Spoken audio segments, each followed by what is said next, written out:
What's up, everybody? Today we are building a tensegrity table. We got all the wood in the back here. Let's get started.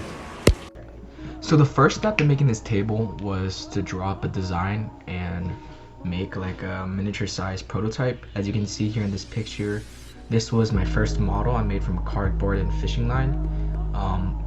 It gave me like the general idea of how I wanted my final table to look like. After testing my model and seeing that it worked, I went to Home Depot, got some wooden planks along with screws, paracord that I would use to hold up my table, socket eyes, and some nails that I would use to nail everything together. After gathering all my materials, I used some power tools that I had in my house to cut the wood and to actually assemble them into the shapes that I needed.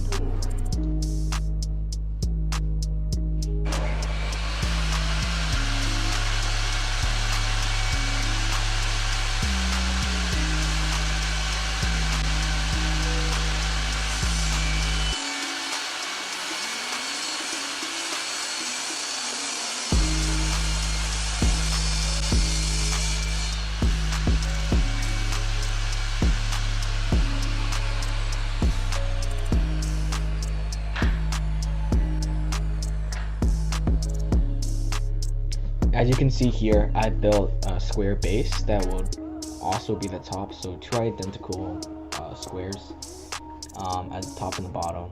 And then I worked on the centerpiece that would actually hold everything together. Bruh. As you can see here, my original design failed as there was way too much torque coming from the weight of the top because the distance from the center was so great that the center boards were bending too much. So if I let go of this structure at this point, it would just fall over and break. So I had to redo. But it was already like 11 at night, so I decided to call it a day and finish it the next day. So I tried to finish the table yesterday, but the center pieces weren't strong enough. There's just way too much torque by hanging the rope from here. So today I bought another piece of wood. We're gonna stabilize the center and hopefully everything will work fine today. So as you can see here, I put an extra support beam closer to the socket eye where the strings would be hanging from. This way the lever arm distance would be much shorter and therefore there would be much less torque on the center pieces.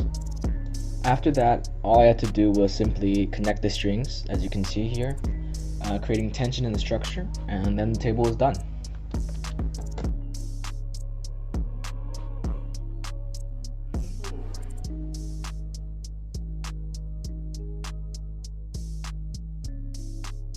So here is the finished table. You can see there's the original model I have on top there.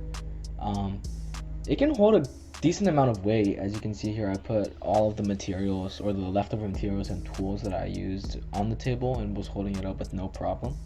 So it's pretty impressive as how much weight this table can actually hold. So some of you might be wondering how this table actually works, and some of you might not even notice something interesting about it at all. But here's the thing. In a normal table, you have legs. Legs on the table here, legs on the table here. From this perspective, you can't see the back two legs, but they're there. On the tensegrity table, there are no legs at all. As you can see from the pictures before, it's just string. So how can something like string, a non-compressible material, as we all know, hold up this immense weight of the wood on top? Well, there's physics to it.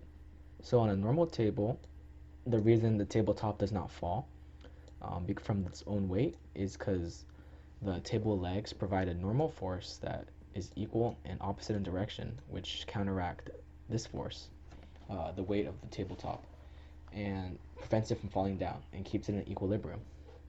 In a tensegrity table, there's one very important component, which is the center here. So this center string is under immense tension, and it's actually what allows this table to stay in the position it's in. If you look at the free body diagram for the center here, There's the top, and there's a string, and then bottom. So how does this work? As you can see, there's the weight of the top half that's pulling down. Let's use a different color. There's the weight of the top that's pulling down, and what's counteracting it is this little string here. There's tension in that string that's equal in the opposite direction. The same way the legs of a table are the normal force. The normal force here is the tension force in this little string here. So because these are equal in opposite direction, they counteract and these remain in equilibrium. So you might be wondering, then why do you need these? Well, obviously it's pretty hard for something to balance from this point here, especially since the center of mass is over here in this shape. So basically, these outside strings keep it from tipping over. So at the same time that this string is pulling the top up, the outside strings are pulling it down. And all of these balance out so it doesn't tip over. If you push it a bit, the table won't tip over because the outside strings are pulling down the top. But they can't pull it all the way down because the center string is pulling it up. Whoa! Table with no legs? Whoa!